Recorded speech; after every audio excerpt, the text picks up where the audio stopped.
Hi guys, today I'm gonna show you how to change your Facebook password. Let's launch the app. Then you click on the lower right corner where is your icon.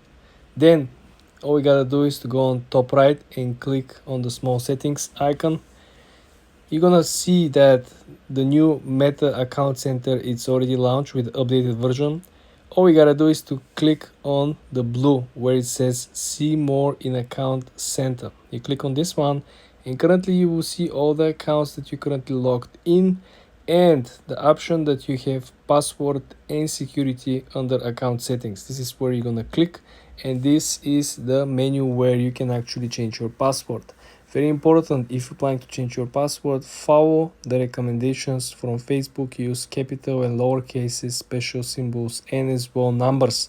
Something very important that I should mention is that looking at below, you have security checks where you are currently logged in.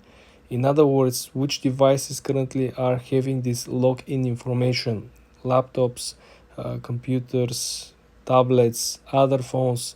So you want to make sure that when you actually change the password, you are logged out of all the other devices or you're logged in. Depends on you. If all the devices are belong to you, you most likely want to keep the devices being logged in. Otherwise, you have to have the devices very close to you so you'll be able to input the new password, so the process can simply shift smooth and you will be able to keep using the devices tomorrow and the next couple of days without having to remember the new password. Subscribe and follow for more.